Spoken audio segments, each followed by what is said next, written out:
ॐ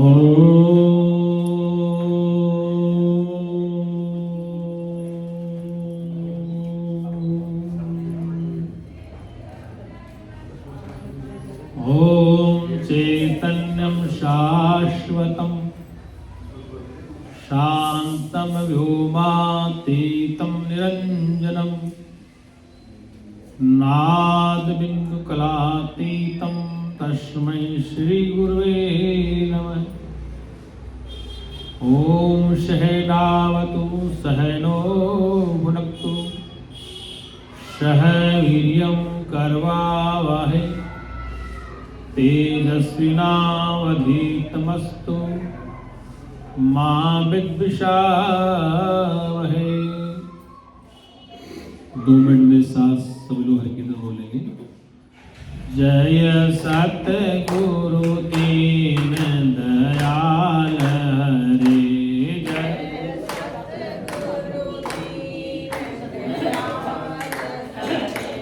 जिनने भव सागर पार करे,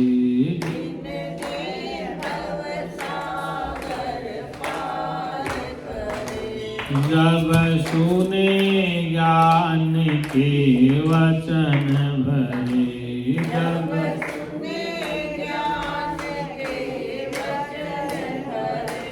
दुख देने वाले कष्ट टरे,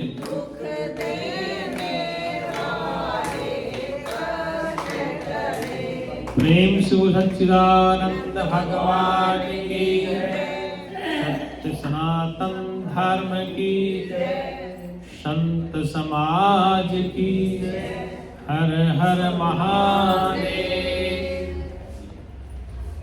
अर्चनीय वंदनीय उस जगत नियंता परमपिता परमात्मा के चरण शरण में विराजमान सुप्रसिद्ध भक्त लोग, भक्तमयी माताएं, बच्चे, बालक, बालिकाएं, सौभाग्य से ये मनुष्य शरीर हम सबको प्राप्त हुआ है। इस मनुष्य शरीर का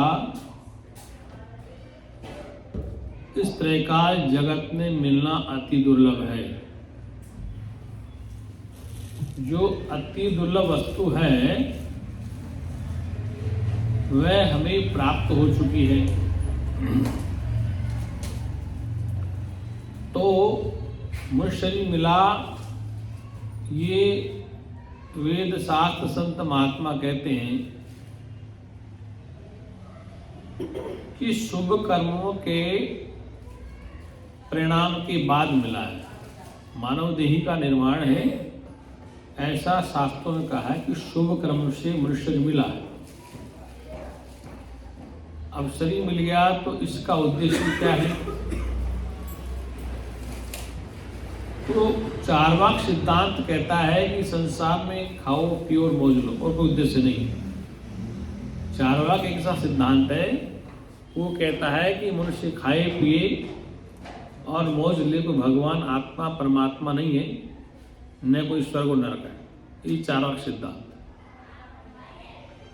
कुछ न्याय वाले कुछ कहते हैं, सांख्य वाले कुछ कहते हैं, योग वाले योग से मुक्ति बताते हैं। जब तक यम नियम,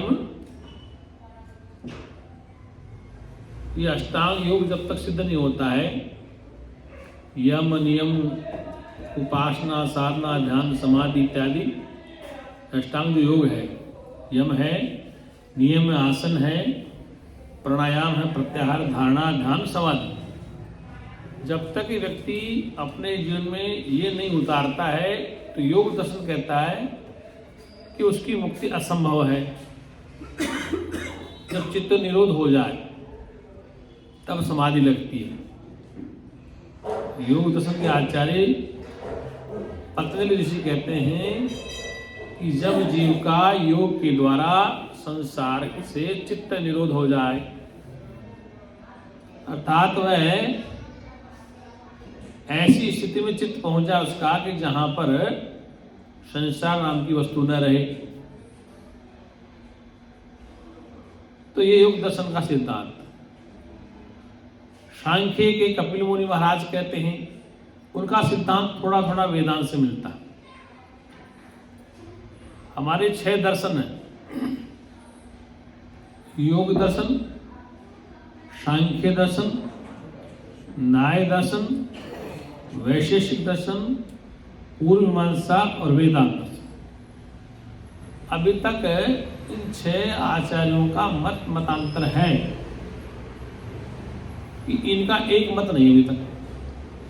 समस्या क्या है कि 6ठों दर्शन भारत के हैं। पतंजलि ऋषि भारत के पैदा हुए, महर्षि पतंजलि। सांख्य कपिल मुनि भारत में पैदा हुए, और कणाद ऋषि और जैमिनी आचार्य, वेद व्यास जी, कपिल मुनि महाराज, जितने भी दर्शन के आचार्य हैं जिन्होंने अपना अनुभव उन शास्त्रों में लिखा है, सब भारत में ही पैदा हुए, भारत के मनुष्य रहे, भारत के दर्शन उन्होंने लिखे। सबसे बड़ी बात है कि वेदांत के जो आचार्य हैं वेद व्यास जी, उन 5 दर्शनों के सिद्धांत को तर्क से काट देते हैं, और बाकी जो योग दर्शन है कणाद का है, सांख्य वैशेषिक गौतम ऋषि का है, न्याय दर्शन, वो अपने सिद्धांत को प्रतिपादित करते रहे, और आज उनके मानने वाले भी हैं। कोई सांख्य को मानता है, कोई योग को श्रेष्ठ मानता है, कोई न्याय को श्रेष्ठ मानता है, और कोई सांख्य को मानता है। अंत में जब इन 5 दर्शनाचार्यों का शास्त्रार्थ वेदव्यास से होता है, किससे होता है? वेदव्यास वेदांत के आचार्य हैं। वेदांत का अभिप्राय है कि वेद का शिरोही ज्ञान, शिरोही का मतलब उच्च कोटि का ज्ञान, जिसको ज्ञानवार कहते हैं। योग दर्शन वाले, सांख्य वाले, न्याय वाले, पूर्व मीमांसा वाले, सारे आचार्यों से शास्त्रार्थ हुआ तो वेद व्यास जी ने इन सभी दर्शन के आचार्यों की तर्क से बात को काट दिया, और इस बात को सिद्ध कर दिया कि जब तक वेदांत श्रवण जीव नहीं करेगा तब तक इसके अज्ञान की निवृत्ति नहीं हो सकती। योग दर्शन से आप, योग से आप शरीर को स्वस्थ रख सकते हैं, ये निश्चित बात है। योग में जो आसन हैं, भुजंगासन, ताड़ासन, उष्टासन, मयूरासन, तो ये आसन कहाँ से ली ऋषियों ने? जो हमारे जंगल के पशु पक्षी जो बैठते हैं, जैसे मुंडक आसन, मेंढक कैसे बैठता है, गोमुख आसन, गाय कैसे बैठती है, उष्ट्रासन, ऊंट कैसे बैठता है, भुजंगासन, सांप कैसे आसन करता है। तो ये आसन हमने पशु पक्षियों से सीखे, उससे सारी निकला कि इन आसनों के करने से शरीर हमारा निरोगी स्वस्थ रहता है। और शास्त्र कहता है कि पहला सुख निरोगी काया। अगर शरीर निरोगी नहीं होगा तो ब्रह्म का चिंतन कौन करेगा? फिर तो चिंतन हड्डियों का होगा, दर्द का होगा, हाथ पैरों का होगा।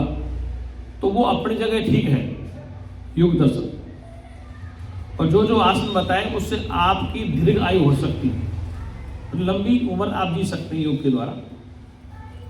लेकिन लंबी उम्र जी करके यदि आपको तत्व का बोध न हुआ तो आपकी उम्र 100 साल हो जाए, 150 वर्ष हो जाए, निश्चित योगी लोग उम्र दीर्घायु करते हैं, सिद्धियां उनके पास आ जाती, चमत्कारी सिद्धियां उनके पास होती। लेकिन योगियों को भी सिद्धियों के चक्कर में तत्व का बोध नहीं होता। वो उसी सिद्धि के चक्कर में पड़ जाए कि मुझे इतने लोग पूछ रहे हैं, मेरे कहने से ये काम हो गया, ऐसा काम हो गया, तो लोगों को भीड़ इकट्ठी कर लेंगे, लेकिन उस भीड़ में वो अपना कल्याण नहीं कर पाते। न्याय दर्शन वाले अंत में तर्क करते रहे, तर्क यहां पे आया कि पहले दूध है कि दही है। तर्क यहां तक है दूध है या दही है। दूध बना या दही बना, पहले कौन बना? पहले दूध बना, फिर दही कैसे बनाओ, बिना जावड़ के दूध कैसे जमेगा, बिना जावड़ के दूध कैसे जमेगा। लेकिन ध्यान रखना, बिना जावड़ के दूध जम जाता है, बिना जावड़ के दूध जम जाता है। शास्त्रकार कहते हैं कि पहले मुर्गी एक अंडा है, न्यायदर्शन कहता है पहले मुर्गी अंडा, न्यायदर्शन कहते हैं कि पहले मुर्गी या अंडा। तो प्रश्न आता है कि मुर्गी पहले कि अंडा पहले? हर मुर्गी अंडे से आती है, हर मुर्गी या बच्चा हो अंडे से आता है, तो अंडा पहले है या मुर्गी पहले? प्रश्न आता है कि बिना मुर्गी अंडा कहाँ से आया, बिना मुर्गी अंडा कहाँ से आया, और यदि मुर्गी है तो फिर बिना अंडे के बनी कैसे? ये न्याय दर्शन के आचार्य का तर्क है। तो वेद व्यास कहते हैं कि देखो, मुर्गी अंडे का चक्का छोड़ो, दही दूध का चक्का छोड़ो, ये व्यवहारिक सत्ता है, लेकिन सर्वप्रथम इनको जानने वाला है, सर्वप्रथम को जानने वाला है कि मुर्गी पहले, अंडा पहले, दूध या दही घी पहले, इसको जानने वाला पहले, हाँ ज्ञान पहले, जानने वाला। ज्ञान का तात्पर्य बोध से ज्ञान से। ज्ञान तो सर्वव्यापक होने के नाते है। लकड़ी में अग्नि तो प्रथम ही है, सभी लकड़ी में आग है, लेकिन जब तक आग जलेगी नहीं तो पता कैसे लगेगा आग है? तो लकड़ी का जलना ही आग प्रकट करता है, और आग जल के लकड़ी खाक हो गई, लकड़ी जल के खाक हो गई, राख हो गई। ऐसी ब्रह्म तो व्यापक है सर्वत्र। सर्वं खलिदं ब्रह्म तज्जानाति शान्तुपासेत, ये छांदोग्य उपनिषद का मंत्र है कि सर्वं खलिदं ब्रह्म तज्जानाति शान्तुपासेत। सर्वं खलिदं ब्रह्म ही है, उससे अलग कुछ भी नहीं। शान्तुपासेत, जल में पचन बंद करो, शांति से समझ लो क्या कहा। सर्वं खलिदं ब्रह्म तज्जलानिति शान्तुपासेत, तीन शब्द, तेज जल इत्यादि, शान्तुपासेत। तेज सूर्य का है, जल है, अग्नि है, ये शांति के लिए है।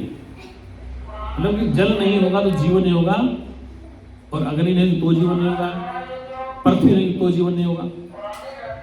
तो अग्नि में, जल में, पृथ्वी में ब्रह्म व्यापक है हमारा। क्या है? हमारा ब्रह्म व्यापक है। इसलिए सर्वं खलिदं ब्रह्म, ब्रह्म यत्र तत् सर्वत्र व्याप्त है, और व्याप्त होने के नाते आपके तत्वों में ऑलरेडी पहले विद्यमान है।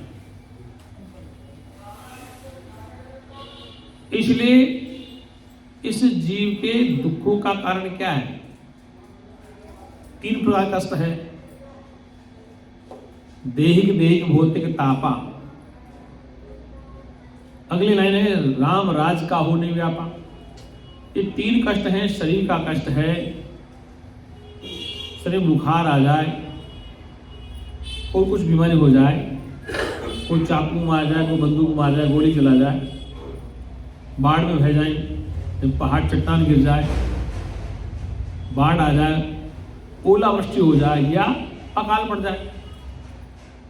जैसे महामारी आ गई, प्लेग आ गई, चेचक आ गई, अभी आएगा ये दूसरी बीमारी भी आएगी, कोरोना आ गया। इन महामारियों में शरीर के नष्ट होते हैं, पशु भी जाते हैं। अभी पशु बीमारी आई थी, गाय भैंसों में बहुत बीमारी आ गई थी, उसका नया नाम था वो, तो वो बेचारी गाय ऐसे जगह जगह उनके दाने दाने मोड़, जैसे चेचक नहीं होती ऐसे दाने फूल गए, वो बीमारी है।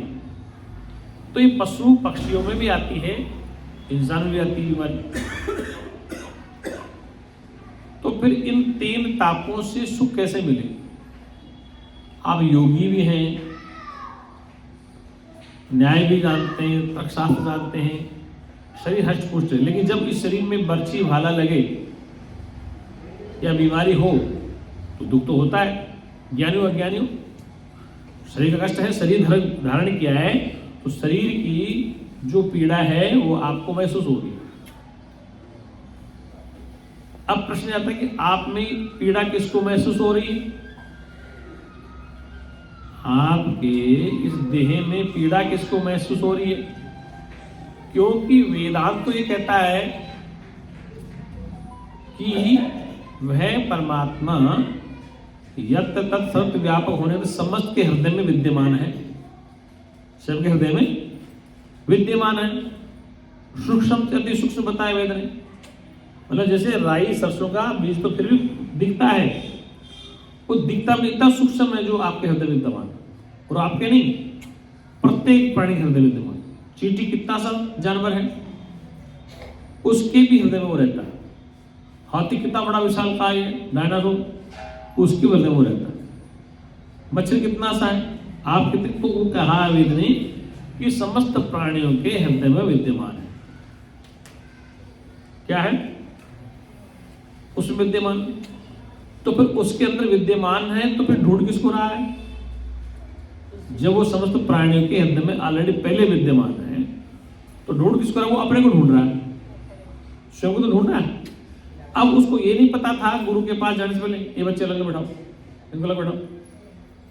उस जीव को ये नहीं पता था, गुरु शरणागति से पहले सुना तो था लोगों से कि परमात्मा हमारे ही पास, लेकिन कैसे है? तो गुरु शरणागति से ये पता चला कि वो हृदय में विद्यमान है। इतना सूक्ष्म है, राई सरसों तिल से भी बारीक है। राई सरसों तिल से बारीक है, तो चींटी कितना जानवर है, मच्छर कैसा है, उसका हृदय कैसा होगा, कितना बड़ा होगा, उसके हृदय में कितना परमात्मा होगा। अब लोगों ने पंथ बढ़ा लिया कि हाथी में हाथी का परमात्मा है, चींटी में छोटा परमात्मा। मतलब उस अखंड परमात्मा के भी अज्ञानी मूर्ख लोगों ने टुकड़े कर दिए। मतलब हाथी में भगवान बड़ा होता है, चींटी में छोटा होता है, फिर डायनासोर में और बड़ा होगा, हाथी से बड़ा डायनासोर, फिर कहा कि मनुष्य बहुत छोटा। तो ये अज्ञानता है। परमात्मा छोटा बड़ा नहीं होता। अब आपके पास एक 10 लीटर बाल्टी है, 2 लीटर बाल्टी, 1 लीटर बोतल है। इस बोतल में पानी 1 लीटर है, इस कप में पानी 100 ग्राम है। अब हमें दिखता है कि इसमें पानी ज्यादा, उसमें पानी ज्यादा है। ये हमारी आकृति में दृष्टि। कुल मिला के जल इसमें भी, जल इसमें भी, जल के टुकड़े नहीं हुए, जल के टुकड़े, हम केवल उसका आकार देख रहे हैं कि 2 लीटर में पानी ज्यादा है। लेकिन शास्त्र कहता है, गीता कहती है कि जल में रस मुझे जानो। जल में रस, जो पीने में रस आता है वो मेरा सुख तो है, तो इस जल को क्यों चाहिए? जल में रस एक ही है, इसलिए जल में रस मैं हूं। तो मैं बड़ी बोतल में भी हूं, छोटी में भी हूं, कुएं में, बाल्टी में, नदी, सागर, सब में हूं। जल में रस मैं हूं तो सागर में भी हूं, नदी में भी हूं, तालाब में हूं, और कप सब में हूं। तो वो व्यापक होने के नाते जल के टुकड़े नहीं हो सकते। ऐसी परमात्मा या तत्व सर्वत्र व्यापक होने के नाते उसके खंड खंड नहीं हो सकते। एक कुछ लोगों ने इसको परिभाषित कर दिया कि नहीं, हाथी में बहुत बड़ा है और चींटी में छोटा। चींटी की टांग काटो, क्या सुधा नहीं होता है? होता है। हाथी की टांग काटो, सुधा नहीं होता है। और हमारी कोई टांग काटे तो दर्द बराबर होता है। वो अलग चीज है कि किसमें सहन शक्ति ज्यादा है। पशु की जो बलि देते लोग, तो क्या उस पशु को पीड़ा नहीं होती? लोग काटते हैं, क्या पीड़ा नहीं होती? कोई एकदम काटता है, झटके से कोई हलाल करता है, तो ये क्या है? तो क्या उसको पीड़ा नहीं होती? इंसान को काट रहे, मार काट के, इसको पीड़ा नहीं? इसका मतलब कि पीड़ा की महसूस ही कौन कर रहा है? देह नहीं कर रहा है। इस शरीर में रहकर वो हृदय में विद्यमान है, वही चीज को जान रहा है। फिर प्रश्न आता है कि वो मर के कहां जाएगा? जो ऑलरेडी हृदय में विद्यमान है, तो शरीर मर जाएगा तो फिर कहां जाएगा वो? जिस सूर्य प्रातः उदय होता है, रोशनी फेंकता है, किरणें फेंकता है, और सूर्यास्त के बाद क्या होता है? सारी किरण उसी में समाहित हो जाती है। इसलिए उस सबके हृदय में विद्यमान चैतन्य स्थिति में है ज्ञान स्वरूप, तो वो कहां जाएगा? उसमें जाना और आना नहीं। प्रश्न होता है कि जाता और आता कौन है? कि कौन जन्म रहा है, कौन मर रहा है? कौन तो जन्मा, कौन मरा? घर में बच्चा पैदा हुआ, बच्चा जन्मा है। अब प्रश्न विचार करो, वैज्ञानिक दृष्टिकोण से भी वेदांत की तरफ ले जाते हैं कि बच्चा जन्मा है, बच्चे में क्या जन्मा है? शरीर जन्मा है। और शरीर किससे बना है? माता पिता का रजबीर शरीर बना, वो बड़ा हो रहा है। जो माता पिता ने राशन पानी खाया वो भी खा रहा है। वो बड़ा हो रहा है। जो माता पिता ने खाया, प्रकृति में जो मिला, माता पिता ने खाया, उससे संतान बन गई। वो संतान बढ़ी तो वही काम, वो खाना पीना उसने चालू कर दिया। क्या हो गया? तो वो तत्वों में ही लय हो रहा है, वो जो खा रहा उन्हीं में लय हो रहा है। बस अब ये जो गुण क्या है, इंद्रियों के जो गुण धर्म है, इंद्रियों के जो गुण धर्म है, आंख का, नाक का, कान का अलग गुण धर्म। तो इंद्रियां, इंद्रियों में अपने गुण धर्म। जैसे आंख का गुण धर्म क्या है? देखना। कान का धर्म है सुनना। नासिका का धर्म है गंध सुगंध लेना। जीवा का धर्म है स्वाद लेना। त्वचा का धर्म है स्पर्श का सुख लेना। क्या लेना? स्पर्श का सुख लेना। तो इंद्रियां अगर नहीं होंगी, कर्म इंद्रियां नहीं होंगी, तो शरीर का निर्माण कैसे होगा? और इंद्रियां नहीं होंगी तो आप सत्संग कैसे सुनोगे? अगर कर्ण इंद्रिय ना हो, कर्ण इंद्रिय तभी होगी जब शरीर होगा। ऐसा नहीं कर्ण इंद्रिय अलग से कोई बन जाएगी, शरीर नहीं बनेगा। संसार देखोगे तो आंख होगी तब देखोगे। संसार में गंध सुगंध लोगे तो नाक गंध तो लोगे।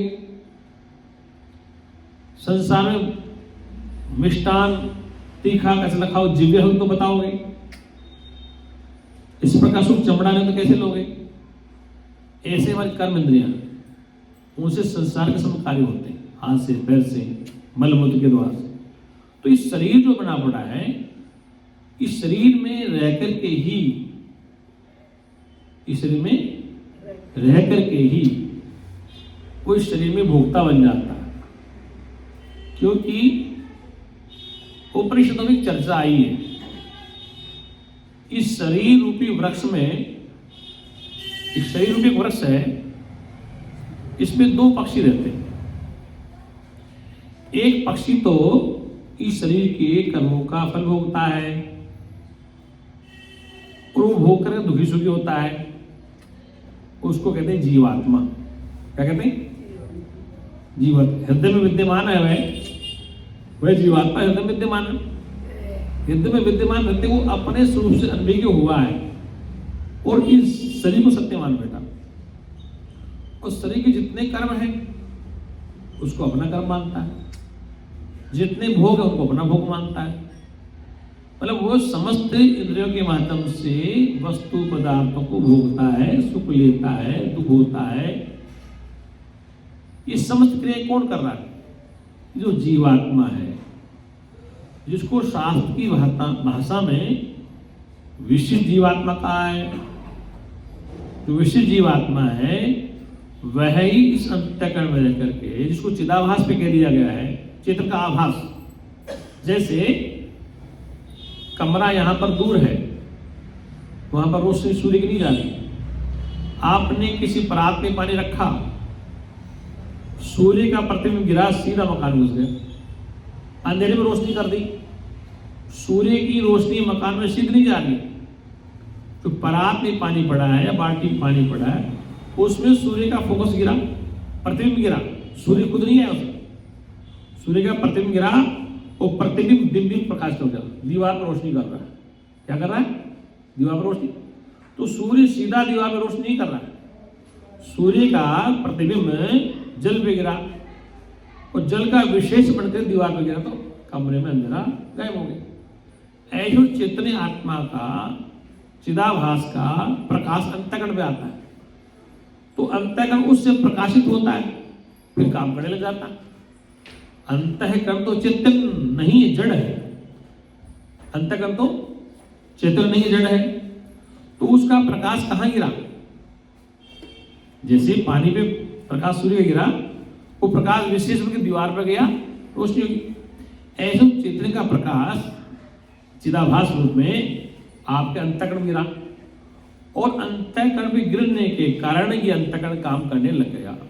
जैसे वो बाल्टी का पानी का प्रकाश कमरे में गिरा तो वहां के वस्तु पदार्थ दिखाई देने लग गए, तो अंतःकरण काम करने। ऐसी शीशा है, उसको हमने लिया सूर्य के सामने, तो सूर्य के सामने लिया तो उस शीशे के प्रकाश को हमने स्पेशल कमरे में डाला, तो कमरे में रोशनी हो गई और कमरे के वस्तु पदार्थ दिखाई देने लग गए। तो सूर्य सीधा नहीं गया, शीशे में विशेष प्रकाश बना, विशेष बन के कमरे में गया, तो कमरे में जो वस्तु पदार्थ रखे थे, बिस्तर, तख्त, पलंग, लोटा, बाल्टी, वो दिखाई देने लगे। अब प्रश्न यह है कि शीशे के अगर पीछे कलर न हो,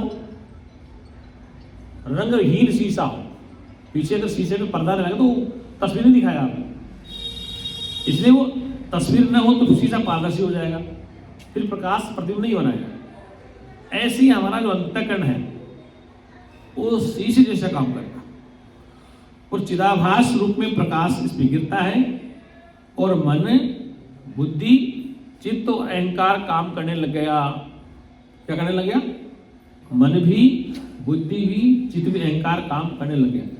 जबकि मन, बुद्धि, चित्त और अहंकार जड़ वस्तु है, अंतःकरण जड़ कहा गया। क्यों कहा गया है? क्योंकि वह किसी पर प्रकाश से प्रकाशित होता है, वह किसी दूसरे प्रकाश से प्रकाशित होता है, इसलिए वो अपने आप में जड़ है। जैसे ये माइक है, अपने आप नहीं बोलता है, ये मेरी आवाज से बोल रहा है। ये लाइट अपने आप नहीं जलती, ये किसी और प्रकाश से प्रकाशित हो रही है रोशनी। ऐसे वो अंतःकरण अपने आप में प्रकाशित नहीं होता है, उसको प्रकाशित करने के लिए है चिदाभास काम करता है। ऐसे आभास गिरेगा तो अंतःकरण काम करना चालू कर देगा। ऐसे चेतना के साथ सब इंद्रियां काम करती हैं, कर्मेंद्रियां, ज्ञानेंद्रियां और सारी इंद्रियां काम करती हैं। ये सब कुछ सिस्टम चल रहा है देह में, शरीर में। अब प्रश्न ये आया कि जो दुखी सुखी हो रहा है, अगर शीशा टूट जाए तो प्रकाश नहीं बनेगा ना, शीशा टूट जाए तो उसमें प्रतिबिंब नहीं बनेगा। रात को आप जब सो जाते हैं गहरी नींद में, उस समय क्या होता है? तुम्हारा मन मर गया, बुद्धि मर गई, चित्त मर गया, केवल प्राण चल रहे। गहरी नींद में क्या होता है? ये आपका मन, बुद्धि, चित्त काम नहीं कर रहा है, केवल श्वास चल रहा है, अंतःकरण समाप्त हो गया। और हर जीव जब गहरी नींद में जाता है, इसमें जाता है, उस समय आपका संसार, ये जागृत वाला, स्वप्न वाला, दोनों समाप्त हो गए, तो आपका अंतःकरण खत्म हो गया। और जैसे चिदाभास आया, फिर देखो टाइम क्या हो गया, होश में आया, बेहोशी में था ना, तो अविद्या अवस्था, अज्ञान अवस्था, तो आपका शरीर काम करने लगा। अब प्रश्न यही ध्यान रखना कि दुख कहाँ हो रहा है? ये जो शीशा है अंतःकरण वाला, यहीं पर दुख सुख हो रहा है। जैसे गहरी नींद में आपको गाली दे 50, तो क्या आपको दुख हो रहा है? आप गहरी नींद में सो रहे हैं, आपका मकान जल जाए, क्या दुख हो रहा है? आपका रिश्तेदार का एक्सीडेंट मर जाए, कोई दुख हो रहा है? आपकी डकैती बढ़ जाए, कोई दुख हो रहा है? आपके माता पिता एक्सीडेंट मर गए तो कोई दुख हो रहा है? क्यों नहीं हो रहा है? वो तो मर चुके।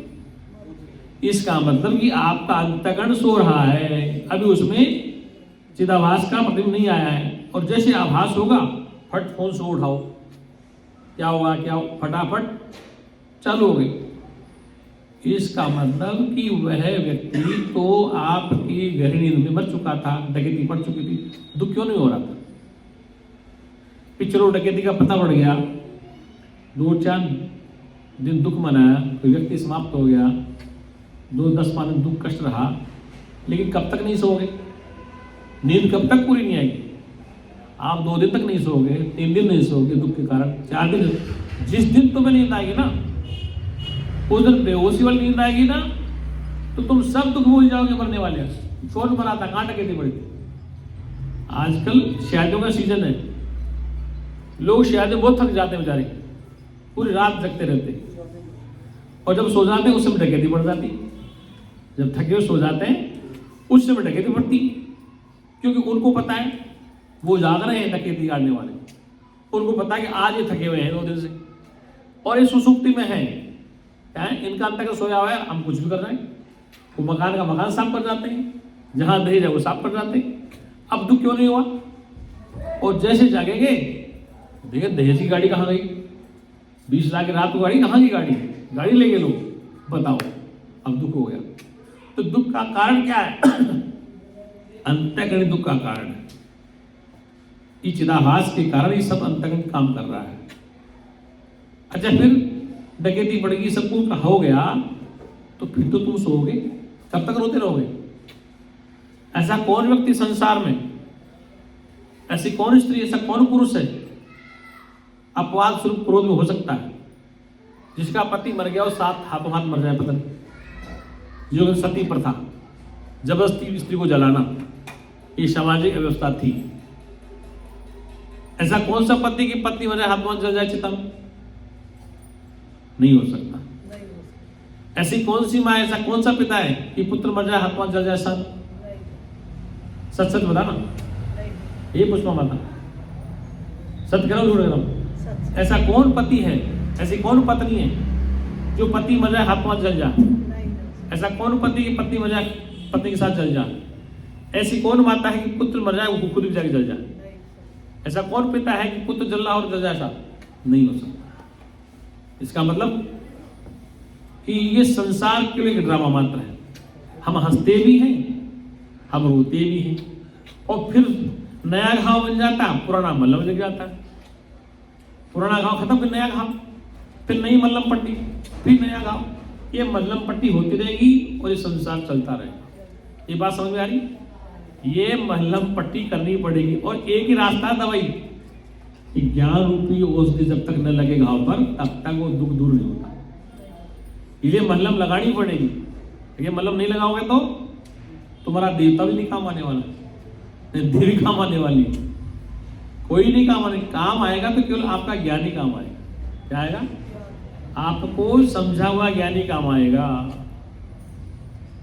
तो गुरुजी दृष्टांत दिया करते थे, भेलिया आएगा, दाना डालेगा, है, लोभ में आके फंसना मत। पढ़ा तो दिया सबको मंत्र, भेलिया आएगा, जाल बिछाएगा, दाना डालेगा और लोभ में आके फंसना मत। तो सब कबूतरों ने तो रट लिया। गुरुजी का मंत्र याद है कि भेलिया आएगा, जाल बिछाएगा, दाना डालेगा और लोभ में आके फंसना मत। सब ने रट लिया मंत्र। कुछ दिन बाद भेलिया फिर आया, यार गुरु बड़ा पक्का इनका, यानी फंसते नहीं। अब की बार उसने दाना बदल दिया। जैसे भंडारे में स्वादिष्ट चीज हो ना तो आदमी ज्यादा खाता है, तो उसने देखा है फंसने नहीं, गुरु ने मंत्र तो दाना बदल दिया इस पे। वो बाहर गीत गाते जाए, गुरु जी का मंत्र याद है, भेलिया आएगा, दाना डालेगा, जाल बिछाएगा, लोभ में आके फंसना। अब भेलिया ने क्या किया? दाना बदल दिया। क्या कर दिया? अब दाना बदल दिया तो मंत्र बोले जाए और जाल में फंसे जाए, और भेलिया लेके चला गया। गुरु जी का मंत्र क्या काम आया? कुछ काम नहीं। गुरु जी में रह गए बैठे क्या करें, क्या करें कि भाई चलो। तो कहने का तात्पर्य है कि जो जाल है ये दुख का कारण है। इसलिए होश यही है कि अगर आप अपने स्वरूप में नहीं ठहरोगे तो संसार तुम्हें बहुत कष्टदायी है, दुखदायी है। अब चर्चा चल रही थी चिदाभास तक। दुख किसको हो रहा है? चिदाभास को, जीव को। ये शास्त्र की भाषा, दुख जीव को हो रहा है, चिदाभास को हो रहा है, शरीर में कष्ट हो रहा है। लेकिन चिदाभास जिससे प्रकाश ले रहा है, जैसे सूर्य से प्रकाश चंद्रमा लेता है, ऐसा विज्ञान कहती है। तारे चमकते हैं, सूर्य से चंद्रमा और तारे प्रकाश लेते हैं। रात को चांदनी रात होती है, जिससे सब प्रकाशित होते हैं, जिसके द्वारा सब प्रकाशित होते हैं, वह किसी के द्वारा प्रकाशित नहीं होता, उसे अक्षरब्रह्म कहा गया है। ये सूर्य आपके लिए उदय होता है, वेद के ऋषि कहते हैं कि सूर्य आपके लिए उदय होता है, चंद्रमा आपके लिए उदय होता है, ये तारे आपके लिए टमटमा रहे हैं, ये पृथ्वी, तालाब, सागर, हिमालय, वनस्पति सब आपके लिए। क्या है? जितेंद्र क्या कहा? ये जो है सब आपके लिए है, वनस्पति। हाँ, ये सूर्य, ये चंद्रमा, ये तारे, ये पृथ्वी, हिमालय, वनस्पति, ये सब फल फ्रूट आपके लिए हैं। लेकिन आपके लिए है ना, आपके नहीं हो सकते। और आज मकान तेरा है, कल किसी और का होगा। ये शरीर आज है, कल वृद्ध हो रहा है, तो एक जैसा नहीं रहेगा। कि शरीर बदल रहा है, लेकिन शरीर में रहने वाला नहीं बदल रहा है। सूर्य की किरणें सुबह उदय होती, फोक्स देती है, तो पता चलता है कि सूर्य आ गया। हमने सूर्य को नहीं देखा अभी तक, हमने सूर्य को नहीं देखा, लेकिन मकान के सामने रोशनी आई तो समझा सूर्योदय हो गया। अभी सूर्य को नहीं देखा, सूर्य तो बहुत आग का गोला है, उसकी तरफ आंखें नहीं जाती, उसकी रोशनी से प्रकाश हो गया। सूर्य की आने की एक घंटी बज गई कि सूर्योदय हो गया, सूर्योदय हो गया है, प्रकाश हो गया। और जैसे रात को अंधेरा होगा तो यह आभास हो गया सूर्यास्त हो रहा है। प्रश्न खड़ा कि सूर्य की किरणें कहाँ जा रही है? अस्त हो रहा सूर्य, उदय हो रहा है। दो शब्द, सूर्योदय और सूर्यास्त। किसी कालखंड में, किसी भूखंड में सूर्य का प्रकाश पड़ता है तो वहां दिन हो जाता है, और किसी भूखंड में सूर्य प्रकाश नहीं पड़ता, वहां अंधेरा हो जाता है। जबकि वास्तव में सूर्य कभी आराम नहीं करता है बेचारा, वो आपको रोशनी देता है, फिर हमने काम देता है। मतलब उस सूर्य के चारों तरफ पृथ्वी घूम रही है। क्या कर रही? जो हिस्सा सूर्य के सामने पृथ्वी को आएगा वो रोशनी होगी, और पीछे अंधेरा हो जाएगा। क्या हो जाएगा? जैसे मान लो कि ये गिलास है मेरे पास, ये गिलास, ये प्रकाश नहीं, इधर अंधेरा हो रहा है। जहां जहां सूर्य अंधेरा हो, सूर्य का प्रकाश होगा, अंधेरा होगा। ऐसे ही पृथ्वी भी जब भ्रमण करती है सूर्य के सामने, जो हिस्सा पृथ्वी का सूरज के सामने आएगा वो रोशनी में होगा, और जो हिस्सा घूम जाएगा तो वो अंधेरे में होगा। इसको तो सूर्योदय और सूर्यास्त। और ये क्रम कब से चलता आ रहा है? कब तक चलता रहेगा? अनादि आदि अंत से रहित। ये सूर्योदय राम ब्रह्मा विष्णु महेश से पहले का है, आज का नहीं। पाखंडी ने कह दिया कि सूर्य को हनुमान जी सेव समझ के निकल गए थे। कुछ पाखंड का सर्वा हनुमान जी बचपन में कहानी भी ऐसी घटती है कि विज्ञान भी फैल है, आज के वैज्ञानिक वहां नहीं पहुंच पा रहे। कि बालकपन में हनुमान जी ने इस सूरज को शेर समझ लिया, और आज भी चैनल चलते हैं बाल हनुमान। मतलब भारत के युवाओं को कहाँ ले जाएंगे? बाल हनुमान ऐसा चैनल चला दिया कि बच्चे सूर्य निकल गए, और वो सूर्य तो बलों भी पकड़ लेंगे। जब बाल हनुमान देख रहे हैं, घर में चैनल चल रहा है, चलो बच्चों से सूर्य नहीं पकड़ रहा है, कहीं बल में मुंह लगा दिया तो बच्चा हनुमान बन जाए, मैं भी हनुमान बनूंगा। ये वही चक्कर चल रहा था, एक कलाकार आया था तो घूमता था, तो उसको देख देख के बच्चे कई गिरे सतों से, शक्तिमान कई बच्चे के, तो उसको टीवी पे आना पड़ा, भाई मैं ऐसे नहीं घूमता हूँ, तो मत घूम। तो उसने अपनी गलती माने। इसका मतलब जो बाल हनुमान जो सूर्य को निकलने के लिए चले, सेव समझ गए, घर का कोई ना समझ बच्चा, चलो सूर्य दूर, हम बल्ब को निकल लें, तो कूद के मुंह में डाल देते, क्या हाल होगा? मान लो बच्चा मुंह में पकड़ ले बल्ब, तो क्या हाल होगा? ये बिजली ज्ञानी अगर नहीं दिखती, सबको पकड़ लेती। ये ज्ञानी का हाथ है, ज्ञानी का हाथ, जैसे मुंह डालेगा फट जल जाएगा, करंट पकड़ लेगा। इसलिए ये अंधविश्वास है। जिसका टेम्परेचर इतना है, इतनी दूर बैठे हो तो जल रहे हैं, जल रहे। अरे गर्मी क्या हाल होता है? 50 डिग्री 48 डिग्री, और उसके पास क्या हाल होगा? वो कल्पना चावला वो कितने वैज्ञानिक सारे जल गए थे मोमबत्ती की तरह। जैसे जो ऊपर गया उनका विमान ऐसे पिघल गया, जैसे मोम पिघलता है, उनका पता नहीं था। इतना तगड़ा विमान था, वो पिघल गया विमान, तो उसमें रहने क्या लगा? हम 40 डिग्री में घबरा जाते हैं। रामायण में संपत्ति है, रामायण में संपत्ति किसी चीज का प्रमाण है, टाइम में भाई सारे जल में उसके तो कहने का प्राय है, आप अलग अलग बैठो दोनों भाई, मामा भाग अलग अलग बैठो, किधर बैठो, चलो तुम सत्संग गप मार बैठे बैठो। तो जिस अधिष्ठान से ये सब कुछ बन के दिख रहा है, और जिसके सहारे है, वो जिसमें लय हो जाएगा, वही ब्रह्म है, वो अक्षर ब्रह्म है। जिससे सूर्य प्रकाशित होता है, जिससे चंद्रमा, जिससे बादल समुद्र इत्यादि बनते हैं, उस शक्ति को ब्रह्म कहा गया है, वो अक्षर ब्रह्म है। और जिसके सारे रहते हैं, जिसमें लय हो जाते हैं, जिससे बनते हैं, जिसके सारे रहते हैं, जिसमें लय हो जाते हैं, वो सुप्रीम पावर सत्ता है, उसको ब्रह्म कहा, ईश्वर का, आत्मा कहा। ईश्वरवादी, आत्मावादी, ब्रह्मवादी इस बात को स्वीकार करते हैं कि ब्रह्म ईश्वर है। वेदांत है, नास्तिक नहीं है।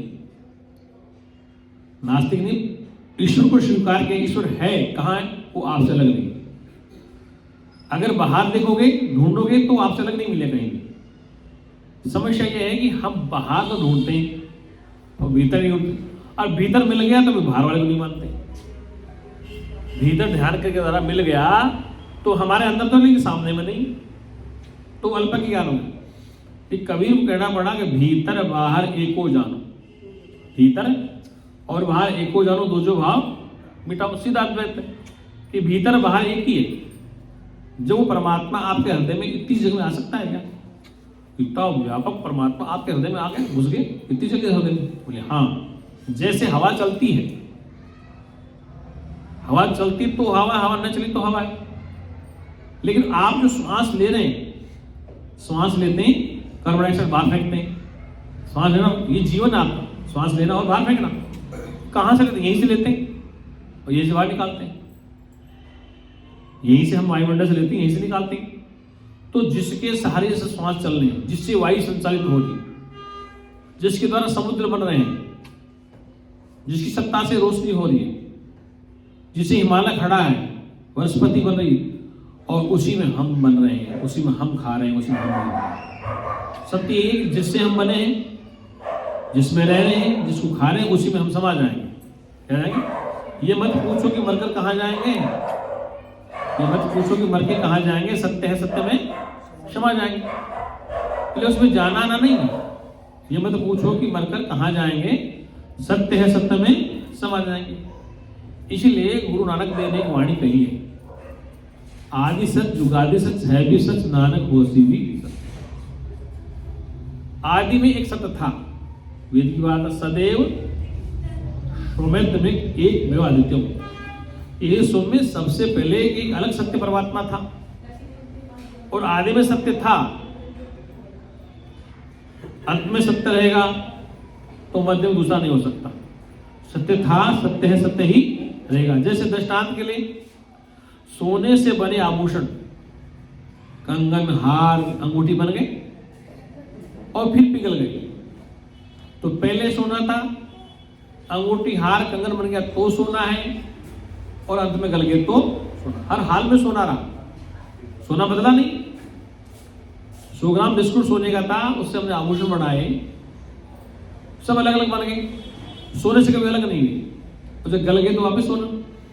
तो पहले सोना, अंत में सोना, तो मध्य में से अलग कुछ भी सोना ही होगा। इसलिए आदि में सत, युगो सत, आगे भी सत्य रहेगा तो मध्य में सत्य से अलग कुछ होगा, मध्य में भी सत्य ही रहेगा। लेकिन आप भी सत्य स्वरूपी हो, आप भी सत्य स्वरूपी हो, आप भी सच्चिदानंद परब्रह्म हो। लेकिन समस्या क्या आती कि जब हम देह पे दृष्टि डालते हैं, किस पर? हमारी वृत्ति कभी ब्रह्माकार होती, सत्संग सुन लिया, हाँ तो बहुत अच्छा सत्संग लगा, क्योंकि वृत्ति ठहर गई उस विषय पर, अच्छा लगा। फिर थोड़ी देर बाद में वृत्ति हट गई तो फिर संसार में फंस गई। इसलिए वृत्तियां बनती हैं, कभी ब्रह्माकार वृत्ति है, कि विषयाकार वृत्ति है, कि भोगाकार वृत्ति है, कि जीवाकार है। तो सारा खेल वृत्तियों का है। आप वृत्ति बन, जब आपके सामने पति देव आ गए तो वृत्ति कैसी है? आपका पति सामने खड़ा, आपकी वृत्ति कैसी है? आपका बेटा सामने की वृत्ति कैसी है? आपका भाई सामने वृत्ति कैसी? तो वृत्ति का तो खेल है। मतलब संबंध किसका? वृत्ति। आपकी वृत्ति कैसी? भाई खड़ा है, पति खड़ा है, पत्नी खड़ी है, बहन खड़ी, तो वृत्ति बदल दी। लेकिन जब आपकी वृत्ति विषयाकार हो तो विषय अच्छा लगता है, आपकी वृत्ति भोग हो भोग अच्छा लगता है, आपकी वृत्ति ब्रह्माकार हो तो वैराग्य होता है, और जगदाकार जगत की बातें आती है। ये वृत्तियां बार बार बनती रहती हैं। कई बार कहते महाराज जी उसमें ठहरे कैसे, उसमें ठहरे कैसे? अरे भाई ठहरे तुम वहीं हो, लेकिन तुम ठहरना वृत्तियों को बांधते हो। वृत्ति कभी सुख भी हो सकती है, बच्चे ने कुछ कह दिया, बहू ने कुछ कह दिया, पत्नी ने डांट दिया, पड़ोसी ने झगड़ा हो गया, महाराज ठहरे नहीं। अरे ठहरे हो, वृत्ति है तुम्हारी इधर। आप वृत्ति झगड़े में लेगी, वृत्ति पुत्र में लेगी, वृत्ति पत्नी में लेगी, तो वृत्ति दुखदायी है, साक्षी दुखदायी नहीं है। फिर वृत्ति आपके विषय में लग रही है, हमारा जो विषय में वृत्ति लग रही है, हम तो कहाँ ठहर पाए? रसगुल्ला अच्छा लग रहा है तो वृत्ति कहाँ ठहर गई? इसलिए घबराने की, रसगुल्ला अच्छा क्यों लगता है, इसका तो विषय है। रसगुल्ला भी आपके चेतन स्वरूप के नाते भी लगता है। व्यापक चेतन आत्मा है, सच्चिदानंद है, जितना रसगुल्ले में है, जितना तुम्हारे में है, तो वही प्रिय लगता है। धोखा होता है, रसगुल्ला प्रिय लगता है। गुरु जी दृष्टांत दिया करते थे, आप रसगुल्ला खा रहे हो, मिठाई खा रहे हो, बड़ा आनंद आ रहा हूं, और अचानक फोन आ गया एक्सीडेंट हो गया तेरे पिताजी, तो सुख गायब हो गया। रसगुल्ले का आनंद, रसगुल्ला मुंह में, आनंद क्यों नहीं आ रहा? इसका वृत्ति वहां नहीं, वृत्ति पिताजी में चलेगी। फोन आ गया, वृत्ति दुखाकार हो गई, और वृत्ति में अगर दुख नहीं आया तो आप रसगुल्ला आराम से खा रहे हैं। इसलिए ये सारा खेल वृत्ति का है। वस्तु पदार्थ का भोग पदार्थ, पूजा पाठ, ध्यान योग, जितनी तक आपकी वृत्ति साधना में लगे, जितने देर आपकी वृत्ति योग में लगे, जितने समय तक आपकी वृत्ति प्राणायाम में लगे, जितने समय आपकी वृत्ति ज्ञान में लगे, सत्संग में लगे, तो वृत्ति जब तक आपकी जहां ठहरती है वो सुख देता प्रतीत होती है। और वृत्ति संसार में जाएगी तो दुख का कारण बनेगी, और तो वृत्ति को रोक नहीं सकते। ऐसा कोई ज्ञानी गुरु नहीं है जो वृत्ति रोक पाए। वृत्ति को रोकना नहीं है, वृत्ति को समझना है। ऐसे से प्रमाण महाभारत में आते हैं, पुराणों में आते हैं कि बड़े बड़े ऋषियों ने वृत्ति को नहीं रोका है। ये ऋषि तपस्या जंगल में कर रहे थे, भूख लगी साधना में भयंकर, आंखें खुली तो कुछ खाने को नहीं मिला, तो कहते इंद्र की एक उर्वशी आई, क्या ही मैन का आई, वो क्या करी, वो पेड़ पे शहद लगा गई। भूखा था ऋषि, उन्हें चाटा मीठा लगा, आंखें खुल गई, फिर दोबारा और लगा गई, वो देखिए आता कहां से, तो वृत्ति साधना से हट गई, वृत्ति शहद पे आ गई, और शहद डालते डालते वो कुमारी सामने आ गई। कौन आ गई? अप्सरा सामने आ गई। अपना सामने आ गई तो ऋषि होनी संसार में देखो, इसका नाम बोल गया, ऋषि क्या नाम था? संगी ऋषि, संगी ऋषि। फिर वो अपने बच्चों के लिए घूमे जंगल में, वो अपना साथ रहने लगे, बच्चे पैदा करने घूमने लगे। तो वृत्तियां संसार में रोकी नहीं जाती, समझी जाती। वृत्ति कभी भी रोको, क्योंकि वृत्ति, चेतना वृत्ति कहां से मिलती है? वृत्ति कहां जाएगी? जब आप साथ लोगे तो वृत्ति जाएगी, आप वृत्ति के साथ दौड़ोगे तो वृत्ति जाएगी।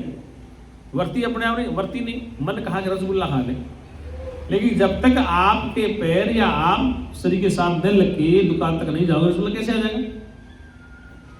इसलिए उस वृत्ति के साथ तुम्हें जुड़ना पड़ेगा, तब वृत्ति कारगर होगी, और तुम जुड़ोगे तो वृत्ति अपना काम करेंगे। अब आप चल कर के पैदल, रिक्शा, बस, जैसे भी आप यहां पहुंचे, तो आपकी वृत्ति थी आज सत्संग सुनना है।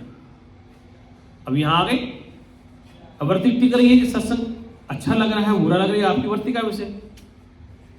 फिर सत्संग सुनने के बाद फिर वृत्ति आपकी लौटी कहां? घर में, दुकान में, व्यापार में, परिवार में। कहते हैं सत्संग में हम ठीक रहते हैं, बाद में खराब हो जाते हैं। ऐसा नहीं है, सत्संग में ठीक रहते हैं, बाद में वृत्ति खराब, ऐसा नहीं है। अगर आप वृत्ति नहीं बदलोगे, जगत का काम कैसे चलेगा? यदि आप वृत्ति नहीं बदलेंगे तो संसार कार्य कैसे चलेंगे? एक पत्थर तो तुम हो नहीं।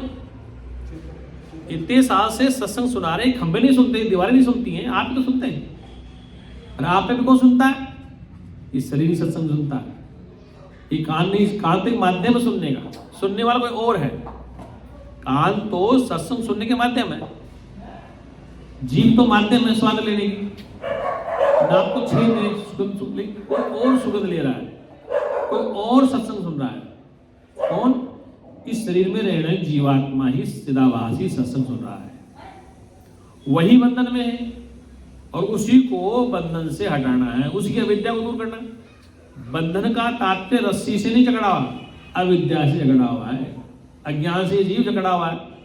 इसलिए जैसे सपेरे को बीन बजा के जगाते हैं, सपेरा है, सांप को बीन बजा के जगाता है। सांप कहाँ करता? सोया रहता है पिटारे में, इसमें, और जैसे वो बीन बजाता है तो कागज सुनता है, फिर जैसे वो छवड़ी उठा एकदम खड़ा हो गया। क्या हो गया? उसको अपना संगीत प्रिय लगने लगा। किसको? सब सांप को। हाँ, कान नहीं होते, ये विज्ञान सिद्ध करते, लेकिन उसको स्पर्श का सुख पता होता है, त्वचा से स्पर्श का पता पड़ता है। तो ठीक विभाग है, आपके भी जीव के कान नहीं होते हैं, कान तो शरीर में होते हैं, जीव में कोई कान नहीं होता। जीव तो चिदाभास में कोई कान नहीं होता है, कान तो शरीर के होते हैं। किसके होते हैं? जैसे सपेरा बीन बजाता है तो सांप उड़ जाता है, ऐसे ही जब ब्रह्म विद्या का ज्ञान सुना जाता है, बीन बजाए तो जो जीव सो रहा विद्या में वो जग जाता है, अपने को समझता है कि मैं कौन हूं। वरना वो संसार में दुखी रहेगा। और दुखों से छूटने का उपाय एक ही है, बहुकाल करो सत्संग, कि बहुत काल तक सत्संग सुनो। अब ये शास्त्रों ने, संतों ने क्यों कहा है? तो यदि ये बात न कहे तो ये संसार तो इतना परेशान हो जाएगा, इतना दुखी हो जाएगा कि वो समझ नहीं पाएगा। इसलिए ऋषियों ने, वेद शास्त्रों ने रास्ता ढूंढा, इस जीव को शांति कैसे मिले। क्या मिले? शांति कैसे मिले? क्योंकि राजा भी शांति बनी, प्रजा भी शांति बनी, योगी भोगी भी शांति। इसलिए रास्ता निकाला कि इनको शांति केवल ज्ञान से मिल सकती है। इसलिए वेद कहता है ज्ञानादेव तू केवलम, तेरे को केवल ज्ञान समझना। ज्ञानादेव तू केवलम, तुझे केवल ज्ञान को समझ, केवल ज्ञान केवल अपने होने का ज्ञान ही तुझे समझना है। बोल सच्चिदानंद भगवान। 2 मिनट कीर्तन बोलो, सो रही है बेबी तो। सत्यम ज्ञान अनंतम ब्रह्म, सत्यम ज्ञान अनंतम ब्रह्म। सभी बोलो, सत्यम ज्ञान अनंतम ब्रह्म, सत्यम ज्ञान अनंतम ब्रह्म।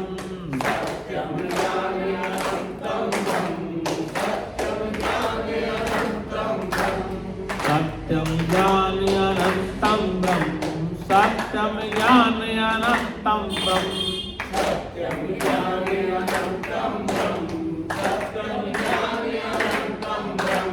विज्ञानम आनंदम ब्रह्म, विज्ञानम आनंदम ब्रह्म। विज्ञानम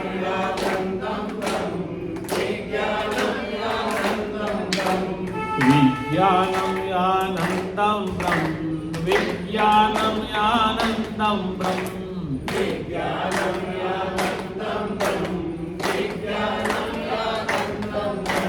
विज्ञानम आनंदम ब्रह्म, विज्ञानम आनंदम ब्रह्म।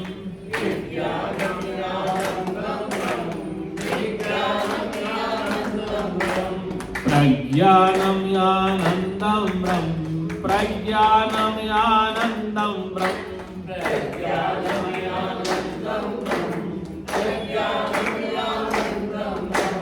प्रज्ञानम आनंदम ब्रह्म, प्रज्ञानम आनंदम ब्रह्म।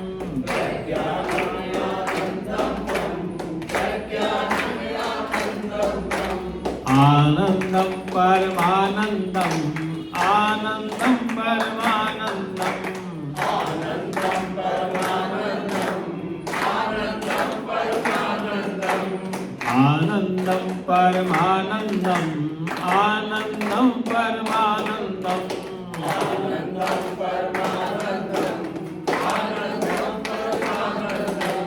आनंदम परमानंदम, आनंदम परमानंदम। आनंदम परमानंदम, आनंदम परमानंदम। प्रेम से सच्चिदानंद भगवान की जय, सत्य सनातन धर्म की जय, संत समाज की जय। हर हर महादेव। आइए अपने स्थान पर। इसलिए ध्यान रखना, कई बार लोग हमसे प्रश्न पूछते हैं, फोन पे भी, वीडियो कॉल पे भी, महाराज जी उसमें ठहरे कैसे? सुन लिया, सब कुछ कर लिया, ब्रह्म ज्ञान के बाद क्या करें? जब बोध हो गया स्वरूप का, उसके बाद क्या करें? उसके बाद आपको रोटी भी खानी है, सरकारी काम भी करने, अपने काम भी करने, बच्चों की देखभाल करनी, दुकान भी चलानी, खेती भी करनी, व्यवहार भी करना है। मतलब कोई उसमें बदलाव नहीं होगा। क्या होगा? कन्या की शादी हो गई, अब शादी के बाद क्या काम करें? माता पिता से प्यार रखे, ससुराल से भी ठीक रखे, संबंध भी ठीक रखे। अब शादी इसका मतलब ये थोड़ी कि माता पिता को भूल जाएंगे, सास ससुर को निकाल दे घर से, पति हम दो ही रहेंगे, हम दो हमारे कुछ नहीं, ऐसा सिद्धांत नहीं चलता। विवाह के बाद ये सिद्धांत है कि हम दो हमारी कोई नहीं, न सास रहे न ससुर रहे, ये ठीक नहीं है। आजकल की टेंडेंसी आ गई, कहीं बातचीत रिश्ते की होती है तो लड़की के माँ बाप पहले कहते परिवार छोटा हो, तो मैंने सास भी मर जाए क्या? सास भी जिंदा रहे, खतरा उसे लगता है। मतलब आजकल एक समाज में पैटर्न नया आ गया, परिवार छोटा हो तो मेरे कहा सास ससुर रहे कि नहीं रहे, नहीं वो तो रहे, लेकिन लड़की शादी के बाद अलग रहेगी। इसका मतलब आप शादी के बाद कहना क्या चाहते हो? ब्रह्म ज्ञान ये नहीं कहता कि शादी के बाद अकेले रहो। कन्या का विवाह हो गया, मंत्र नहीं पढ़े तो वो कन्या घर में भी रहे, ससुराल में रहे, सबका काम करे, तब तो वो ज्ञानी है। क्या है? और वो साहब मैं पति रहे, ससुर की सेवा नहीं, सास की सेवा नहीं, तो फिर वो ज्ञान नहीं। इसलिए ब्रह्म ज्ञान होने के बाद, साक्षात्कार होने के बाद कैसे रहना है? ब्रह्म ज्ञान होने के बाद शरीर नहीं बदलता है, इंद्रियां नहीं बदलती हैं, वृत्ति बदलती है। क्या होती? पहले वृत्ति संसारी थी, दुखाकार थी, शोकाकार थी, विषयाकार थी, भोगाकार। सत्संग से आपकी वृत्ति सत्वगुणी बनी और ब्रह्माकार बनी, तो वृत्ति आपकी बनी रही, वृत्ति बार-बार बदलती। इसलिए ब्रह्म ज्ञान के बाद, स्वरूप का बोध होने के बाद आपको संसार में जैसे रहते हैं वैसे रहना है। कोई सींग पूछ नहीं होती ज्ञानी की, वो जैसे रहता है वैसे रहता है, बस भीतर से बदलाव करना। क्या करना? भीतर से। जैसे बरसात में अगर हमें पानी से बचना तो क्या करें? बरसाती कोट पहन लें, तो बारिश का पानी ले जाएंगे, फिर भी चलेंगे। अगर हमें पानी से स्नान करना, सर्दी में तो पूरा बॉडी में तेल लगा ले फिर ना, तो पानी नहीं रुकेगा बॉडी में। घड़ी वाटरप्रूफ होती है ना, तो पानी में डालने के बाद ही चलती हो, बंद नहीं होती। वो पानी में रहती, बड़ा काम भी करती। तो क्या वो वाटरप्रूफ घड़ी समय नहीं दे रही? ठीक दे रही। ठीक इसी प्रकार से ये स्वरूप का बोध होने के बाद जैसे आप कुटुंब कबीले में पहले रहते आए हो, बस वृत्ति बदलनी है। परिवार कुटुंब में जैसे रहते उसमें आपका और सुधार होना चाहिए, ये मेरा कहना तात्पर्य है। क्या? लोगों ने इसको उल्टा ले लिया कि ज्ञानी रोटी नहीं खाता है, ज्ञानी सब्जी नहीं खाता है, ज्ञानी कितना सब्जी। ऐसा नहीं है। राम ज्ञानी थे, कृष्ण ज्ञानी थे, बुद्ध ज्ञानी थे, कबीर ज्ञानी थे, रविदास ज्ञानी थे, गुरु नानक देव ज्ञानी थे। गुरु नानक देव ज्ञानी थे, ग्रस्त थे और उनको जगदगुरु कहते हैं। इसलिए कहने का तात्पर्य ज्ञान होने के बाद बदलेगा क्या? केवल वृत्ति बदलेगी, शरीर में कोई बदलाव नहीं आएगा। बुढ़ा होगा शरीर ज्ञानी का भी होगा, ज्ञानी का भी होगा। केवल आपकी वृत्ति बदलनी है कि संसार में प्रति जो रागात्मक वृत्ति थी वो वैराग्य हो जाएगा, वृत्ति ब्रह्माकार बन जाएगी और आप मौज में रहोगे। अब आप ये मत पूछो कि फिर क्या करें। जो करते हैं उसको सावधानी से करो, और भी सावधानी से। ज्ञानी हर काम को फिर अलर्ट होकर करता, सावधानी से, फिर उसको सावधानी से करना चाहिए। इसलिए ज्ञान होने के बाद आप व्यापार करो, दुकान चलाओ, खेती बाड़ी करो, परिवार को देखो वालो। ऐसा नहीं है कि तुम सन्यासी तो हो नहीं। हम सन्यासी फिर भी आश्रम देखना पड़ता है, वहां जाना पड़ता है, वहां सत्संग करना पड़ता है, उस आश्रम को देखना, वहां देखना, पीलीभीत जाना, जयपुर जाना, झुंझुनू जाना, हरिद्वार जाना, दिल्ली आना। तो वृत्ति तो बदलती है, केवल वृत्ति का खेल मात्र है। और तुम वृत्ति के साक्षी हो, और साक्षी चेतने आपको। इस चैतन्य में कोई बदलाव नहीं होता। विशिष्ट जो चेतना चिदाभास, जिसको जीव कहते हैं, वही सुखित होता है। जो सामान्य चेतना है उसको ईश्वर भी कहते हैं, और इसमें माया का संबंध है तो उसे मायापति कहते हैं। लेकिन उस मायापति में दुख सुख नहीं है, लेकिन माया का विकार है। बिना माया के शरीर नहीं चलेगा। कोई भी संसार में अवतार आया है, ऋषि मुनि आया कि माया मिथ्या है। क्या है? माया मिथ्या। मिथ्या है, लेकिन शरीर किसका है? ये पंचभौतिक स्थूल शरीर के माया से। तो माया में रहकर माया को मिथ्या बता रहे, माया में रहकर माया को मिथ्या। जल में रहकर मछली जल को बेकार बता रही कि जल में उसका जीवन है। जल में मछली है फिर भी प्यासी है। इसका मतलब जल में रहती है हर मिनट हर पल, लेकिन वह कभी अपना मुख पलटती नहीं जब तक नहीं पलटने की पानी मुंह नहीं जाएगा। इसलिए उसको अपना मुंह पलटना है। इसलिए जल में रहकर मछली प्यासी क्यों है? जीव ब्रह्म के साथ रहता फिर भी दुखी क्यों है? जीव हर पल हर क्षण, जीव और ब्रह्म कभी अलग नहीं हुए, न उनको किसी अलग किया है। अविद्या का पर्दा है, उससे जीव ब्रह्म से अपने को अलग मानता है। क्या पता है? अविद्या का पर्दा होने के नाते जीव अपने को ईश्वर से अलग मानता है, और अलग मानने के कारण वो दुखी सुखी हो रहा है।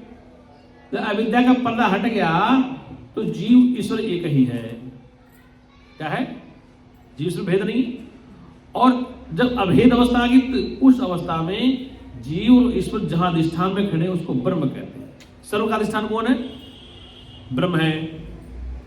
सर्व का अधिष्ठान ब्रह्म। जैसे कालीन है, इस कालीन में जितने डिजाइन है, फूल है, आकृति है, सब चादर के अंदर है। अधिष्ठान के अंदर चादर है। इधर डिजाइन, इधर फूल, इधर वो कलर, ये सब एक चादर में। इसलिए ब्रह्म सबका अधिष्ठान है। क्या है? ब्रह्म सबका अधिष्ठान है। ब्रह्म से सत्ता ईश्वर, ब्रह्म सत्ता जीव, प्रकृति, सब कुछ अधिष्ठान हुई है। इसलिए सब उसी सत्ता लेते हैं, उसी के सारे रहते हैं और उसी में लय हो जाते हैं। इसलिए वो सुप्रीम पावर है। वो क्या है? अब दूसरा प्रश्न कि ब्रह्म स्वयं प्रकाशक है, वो पर प्रकाशक नहीं है। जैसे सूर्य से प्रकाश तारे चंद्रमा लेते हैं, तो ब्रह्म किससे प्रकाश लेता है? वो स्वयं प्रकाश है, उसका अपना प्रकाश है। जैसे आग का गोला है, आग का गोला है, वो किसी प्रकाश उड़ा नहीं सकता, वो स्वयं प्रकाश रूप है। आग का गोला है, गोला आपने जलाया, आग बन गया, तो क्या वह आग का गोला जो है वो किसी और से प्रकाशित हो रहा है? वो स्वयं प्रकाश है, उसका अपना प्रकाश है। ऐसे ब्रह्म स्वयं प्रकाश है, किसी और से प्रकाशित नहीं होता, इसलिए उसको स्वयं प्रकाश कहते हैं। स्वयंभू कहते हैं। स्वयंभू मतलब अपना स्वयं का मालिक वही है, उसके ऊपर कोई मालिक नहीं है। स्वयंभू अपना मालिक वही, वो सबका मालिक, उसका कोई मालिक नहीं कहने भर को, और उससे अलग कुछ भी नहीं है, उससे फिर कुछ भी। श्रुति कहते नेहे नानास्ति किंचन, नेहे नानास्ति किंचन, कि नहीं उससे अलग किंचित मात्र कुछ अलग है ही नहीं। नेहे नास्ति, नेहे नास्ति, कोई दूसरा है ही नहीं। एकम ब्रह्म द्वितीय नास्ति, तो ब्रह्म एक ही है, दूसरा बना ही नहीं है। अब दूसरा बना ही नहीं है तो फिर मौत कौन बना? जन्म किसका हो रहा है? दुख किसको हो रहा है? ये सब उसी की क्रीड़ा है। चेतन का स्वभाव कौन सा है? चंचलता है। क्या है? जल में लहरें बनती हैं फिर मिट जाती, लहरें बनती फिर मिट जाती, लेकिन लहर कभी जल से लगे नहीं हुई। इसलिए आपकी वर्ती इतनी ब्रह्माकार टिक जावे तो फिर संसार में मृत्यु, जन्म, ये परण, ये सब खेल मात्र हो जाते हैं।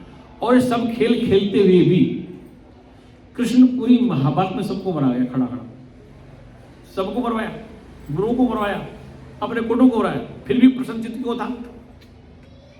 कृष्ण प्रसन्नचित्त क्यों थे?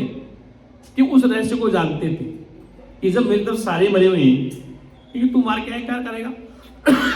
उसकी वृत्ति कहाँ टिकी हुई थी भगवान? ये सब शरीर मेरे तरफ से पहले ही मरे हुए हैं, और तुम तो इनको क्या मार दो? इनको मेरी तरफ से पहले मरे हैं और इनको तुम मार के अहंकार पड़ेगा? मेरी तरफ से पहले, अर्थात जितने भी शरीरधारी हैं, मैं जहां खड़ा हूं, चैतन्य आत्मा खड़ा हूं, ये सब मेरी तरफ से पहले ही मरे हुए हैं, और जो मरे उनको मार के अहंकार कर रहा है। फिर भी ऐसा कहने के बावजूद भी उसने सबको मरवाया। क्या मरवाया? अर्जुन तो साफ करा था कि मैं इनको नहीं मारूंगा। बहुत अच्छा प्रश्न किया अर्जुन ने कि महाराज युद्ध में जब हम मरेंगे, ये मरेंगे, कोई पता नहीं कौन मरेगा, और जब योद्धा मर जाएंगे सारे, सब पुरुष मर जाएंगे, इसलिए तो लड़ नहीं, महिलाएं तो लड़ने के लिए महाभारत में आई नहीं, सब पुरुष लड़ जाएंगे, और पुरुष मरेंगे चाहे उधर मरे उधर मरे, और जब पुरुष मर जाएंगे तो इस संसार में वर्ण संकर संतानें पैदा होंगी, इसलिए कहाँ जाएंगी? पता नहीं कौन सा उनका संतान पैदा होगी। तो भगवान ने कहा ऐसा नहीं है, ऐसा कोई युग नहीं था जिसमें ऐसा नहीं हुआ हो। जब शरीर में कोई पीड़ा हो जाए तो उस पीड़ा को दूर करना पड़ता है, उस बीमारी को दूर करना पड़ता है। क्या कि वो बीमारी इस समय धृतराष्ट्र अंधा हो रहा है, जिस बीमारी को दूर करना पड़ रहा है, और यदि बीमारी दूर करो ज्यादा फैल जाएगी, शरीर मर जाएगा। इसलिए जो बीमारी फैला दी धृतराष्ट्र ने, उसको ठीक कर दिया, उसको ठीक करने में कौरव सारे मर गए, उसको ठीक करने में सारे कौरवों का नाम, उस सेना कहाँ, इसका नाम ही नहीं जानूंगा। सेनापति का नाम होता है दो चार लोगों, जो सेना मर गई। महाराणा प्रताप अकेले का नाम है कि महाराणा प्रताप ने युद्ध लड़ा, लेकिन आदिवासी भील मर गए उदयपुर के, उनका नाम ही दिया हमने। जंगल के भील मर गए कट कट के सेना में, उनका कोई नाम नहीं। तो महाराणा प्रताप अकेला कोई भी सेनापति युद्ध नहीं लड़ सकता। सेना होती लेकिन नाम सेनापति, लड़ने वाले और भी तो थे, उनको इतिहास ही नहीं। अब आज तो मीडिया आएगी, फौज में जो आदमी शहीद होता है नाम आता है, पहले कहाँ पता पड़ता था? कहाँ फौजी जवान मर गया पहाड़ पे, कहाँ पर रह गया, कोई पता नहीं। तो उस समय रक्षा मंत्री बन गया था कौन था? मुलायम सिंह। उसने एक व्यवस्था चलाई कि जितने सैनिक शहीद होते हैं उनकी बॉडी गांव में पहुंचे। मुलायम सिंह ने अच्छा काम किया, जितने सैनिक शहीद होते हैं उनकी बॉडी घर पहुंचनी चाहिए। ये रक्षा मंत्रालय उसने चालू किया था। उसके बाद शहीदों की बॉडी घरों में आने लगी। नहीं पहले पता नहीं पड़ता था, बस कह दिया शहीद हो गया, कोई संस्कार नहीं। कहाँ पहाड़ पे, कहाँ बर्फ पे जवान। उस जगह नहीं सकता आदेश है कि जो जवान शहीद होगा किसी प्रदेश का, उसकी सुरक्षा है आपकी बॉडी घर पहुंचाने, खर्चा सरकार करे। बोले सच्चिदानंद भगवान की। तो कहने का तात्पर्य है कि ये जो आपका स्वस्वरूप है, स्वस्वरूप मतलब अपना ही आपा, स्व आत्मा अपना आत्माराम है, उसको जब जीव सत्संग के द्वारा जान जाता है, समझ जाता है, तो संसार में जो पहले कष्ट था वो इतना नहीं होगा। ज्ञानी को भी इंजेक्शन दर्द होता है, अज्ञानी को होता है। भूख ज्ञानी को लगती, अज्ञानी को लगता है। रोटी ज्ञानी भी खाता, अज्ञानी खाता। वही भूख पदार्थ ज्ञानी अज्ञानी दोनों लेते हैं, लेकिन बड़ा फर्क है। एक तो केवल खाने के लिए जी रहा है, खाने के लिए जीना, एक है जीने के लिए खाना। दो फर्क। एक तो खाने के लिए, जैसे सत्संग में कई बार कुछ लोग खाने के लिए आते थे और जब से भंडारा के वो आते नहीं, बंद करके तो आते नहीं, इसका मतलब कुछ खाने के लिए आते थे, सत्संग सुने नहीं आते। ऐसे ही जीव भी कोई तो खाने के लिए जी रहा है, कोई जीने के लिए खा रहा है। बड़ा दोनों फर्क है, कोई जीने के लिए खा रहा है, कोई खाने के लिए जी रहा है, इतना फर्क है। इसलिए संसार में ज्ञानी रहता है वो अपनी मस्ती में, कोई जानता है इसका रहस्य क्या है। कृष्ण जैसा व्यक्ति हंस रहा है और सब मर रहे हैं, क्योंकि वो जानता था रहस्य। वो अपने यदुवंशियों को बना दिया उसने। उनके बाद छोड़ो, जो द्वारकापुरी छोड़ी, तो स्पष्ट कह दे कि यदुवंशी तुम्हारा नाश हो जाएगा, क्यों? तो उदंडी हो गई। भागवत में लिखा उदंडी हो गए तो तुम सबका नाश हो जाएगा, यदुवंश समाप्त हो जाएगा। तो द्वारकापुरी जो मथुरा वहां पड़ी ना समुद्र किनारे, सब डूब गई। क्योंकि ध्यान रखना, जो अनित्य कार्य करते हैं, कृष्ण एक ही तो था यदुवंश में, बाकी सब यदुवंश पर आपात करने के सब नाश हो गए। अब देखो इजराइल में क्या हाल हो रहा है, हमास में क्या हाल हो रहा है, और वो यरूशलेम, और वो कहता एक जो मुस्लिम कंट्री है, नाम भूल जाओ, सीरिया तबाह हो गया। सीरिया क्या हो गया? सब तबाह हो गए, क्योंकि ये अविद्या का झगड़ा है, सब तबाह हो गई। इसलिए ज्ञानी हमेशा झगड़ा नहीं करता, सोच विचार करके अब गले से पानी आए तब बात पे झगड़ा करना, बात पे क्रोध करना, ये आप अपने को दुख देगा तो दूसरे को दुख देगा। इसलिए धैर्यवान जरूर होना चाहिए, जीव को धैर्यता होनी चाहिए कि धैर्य से कई समस्या समाप्त हो जाती है। आज वो समस्या है, कल समाप्त हो जाएगी। आज पीड़ा कष्ट ज्यादा लग रहा है, थोड़ी देर बाद वो समाप्त हो जाएगा, फिर उससे भयंकर आ जाएगा। तो ये तो आते जाते रहते हैं, दुख और सुख तो आते जाते रहते हैं, और आने जाने वाले के साथ तुम तो साक्षी हो। इसलिए शुद्ध चैतन्य आत्मा का बोध करने के बाद ये जीव संसार में अपने स्वरूप में मोज लेता है। फिर मोज का तात्पर्य क्या है? जैसा हालात, जैसी परिस्थितियां बने, उनमें मैं अपने आप में धैर्यता से रहता है। क्या रहता है? और धैर्य नहीं होगे तो तुम्हारी मदद करने देवी देवता नहीं आने वाले हैं, आपका धैर्य ही काम आएगा। ऐसा कोई संसार में परिवार नहीं बना, ऐसे भी संसार में संस्था नहीं बनी। भगवान राम को जब दशरथ जी कह रहे थे कि सुबह राजा बना दूंगा, कहा था दशरथ जी ने कि सुबह अयोध्या का राजकुमार राजा राम बनेगा मेरा बड़ा बेटा, और शाम को कलेश हो गया।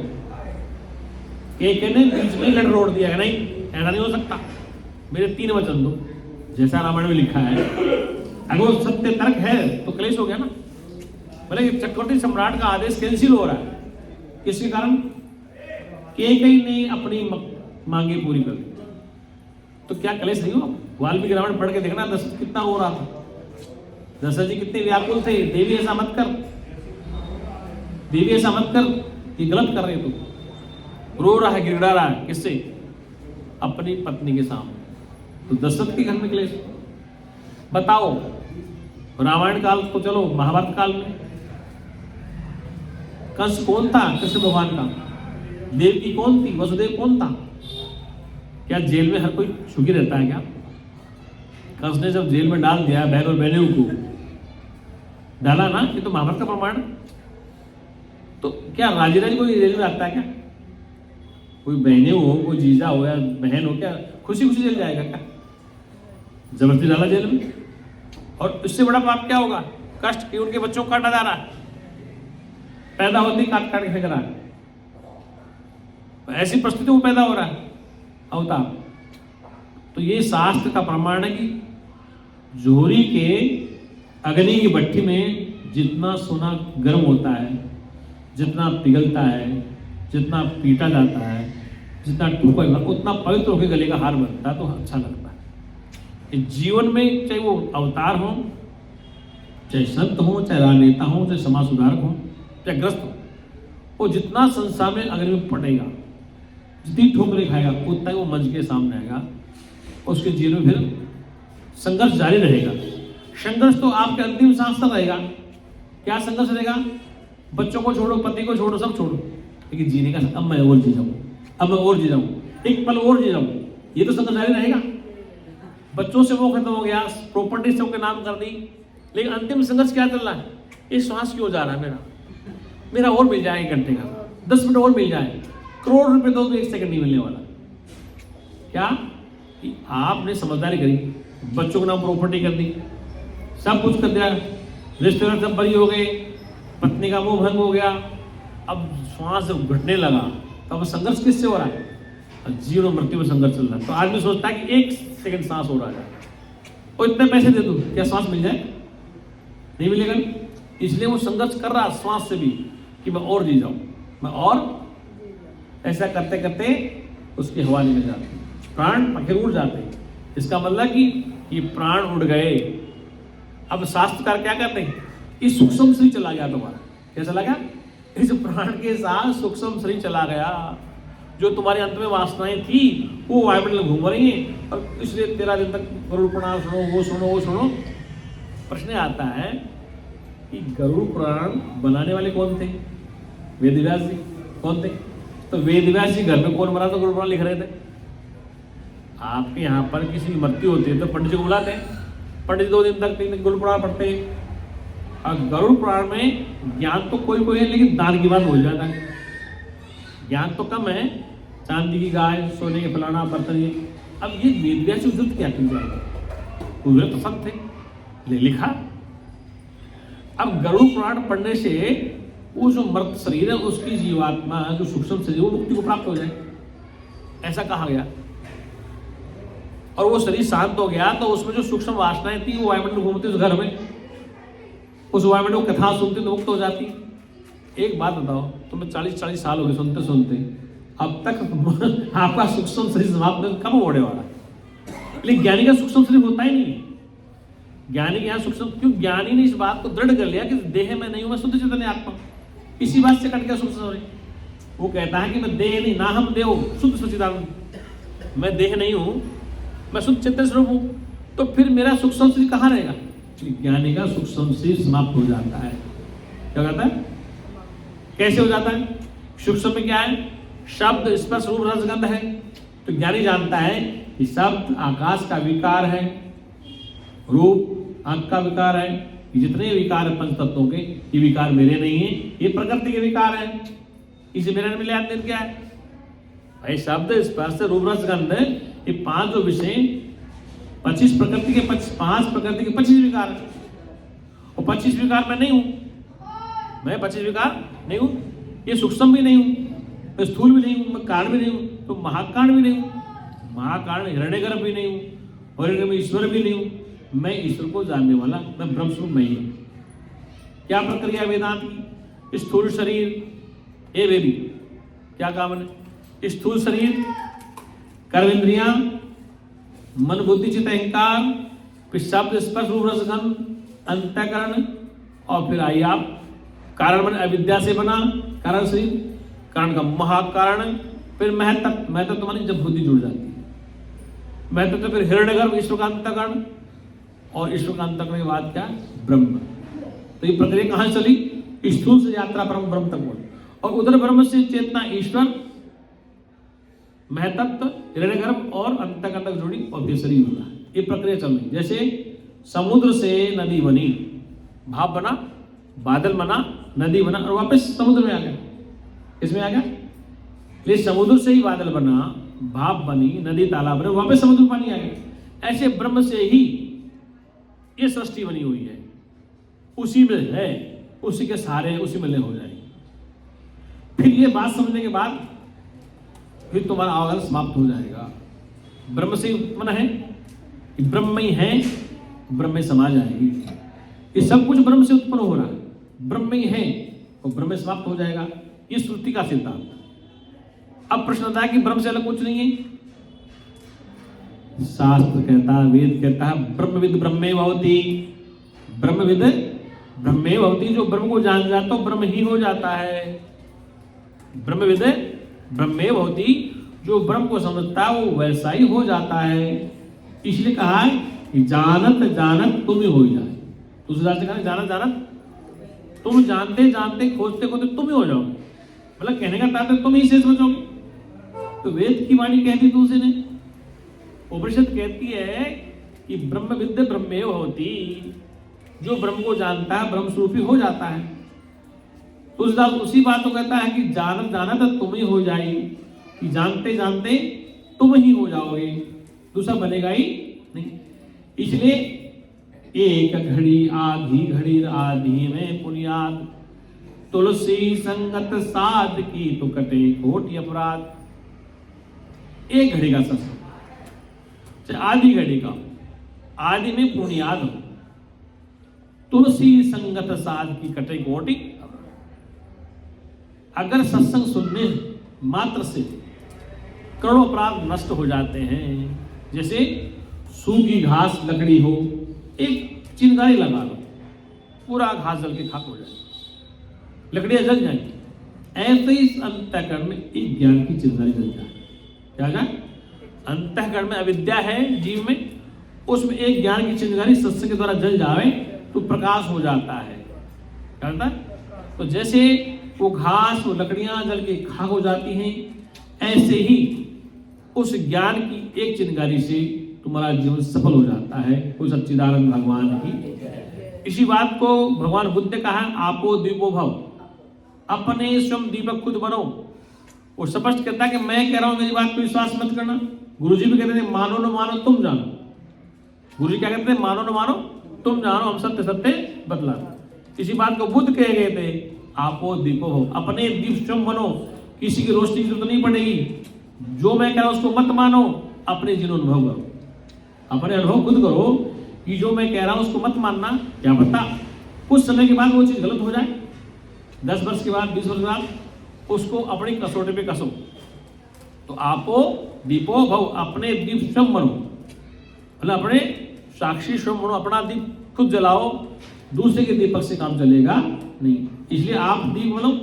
आप जब सुनोगे तो वो दीप आपका अपना ही जलेगा, अर्थात अंतःकरण में जो विद्या है वो समाप्त हो जाएगी, सृजंती हृदय ग्रंथि समाप्त हो जाएगी और सब संशयों की निवृत्ति हो जाएगी।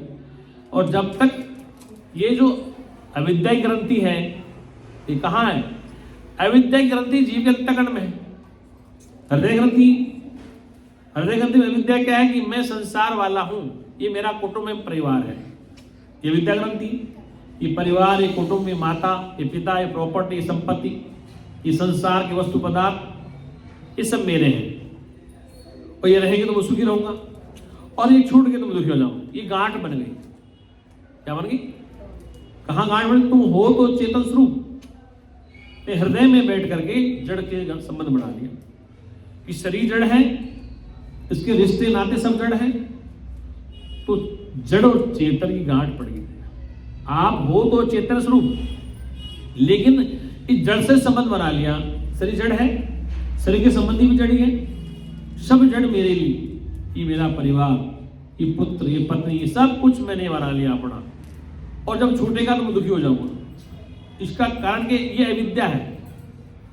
अविद्या का मतलब कि यही अविद्या है कि संसार के वस्तु पदार्थों को अपना मान लिया। मोर और तोर माया, ये मेरा है, वो तेरा, यही तो माया है। इस माया की निवृत्ति सत्संग से होगी। क्या होगी? हाँ, इस माया की निवृत्ति किसे होगी? सत्संग के द्वारा। सत्संग में कौन सा? ताली बजाना नहीं, घंटी बजाना नहीं। सत्संग का तात्पर्य जब तक तुम सत्य के संग न बनो, सत्य और तुम अलग अलग रहोगे जब तक संग नहीं होगा। सत्य के साथ सत्य और तुम एकीकार हो जाओगे, सत्य और तुम एकीकार हो जाओगे। जैसे पानी की बूंद जब तक सागर से अलग समझती है तो मुक्ति नहीं उसकी। पानी की बूंद या नदी तालाब अपने को सागर से अलग मानते हैं तब तक बंधन है। क्या है बंधन? कबीर ने कहा है कि बूंद समानी समुद्र में जानत है सब कोई। ये सब जानते हैं कि बूंद सागर में जाती, ये सब कहते हैं कि ब्रह्म जीव ब्रह्म में चला जाएगा, जीव ब्रह्म में चला जाएगा। ये कहते हैं कि बूंद समानी समुद्र में जाने बिरला, समुद्र समाना बूंद में जानने बिरला कोई। ये दो बातें कही कि बूंद समानी समुद्र में, ये सब जानते हैं कि बूंद सागर में जाती, ये सभी जानते हैं। लेकिन सागर समाना बूंद में जाने बिरला कि उस बूंद में सागर है, अर्थात जीव ही ब्रह्म है, इसको बिरला ही जानता है। ये सभी कहते हैं कि जीव परमात्मा के पास जाएगा, जीव ईश्वर के पास जाएगा, जीव ब्रह्म से मिल जाएगा, ये सभी कहते हैं। लेकिन कबीर ने सटीक बात कही कि बूंद समाने समुद्र में जानते हैं सब कोई, और समुद्र समाना बूंद में, समुद्र समाना बूंद में जानने बिरला, ये बूंद ही सागर है। इसका मतलब कि जीव ही ब्रह्म है।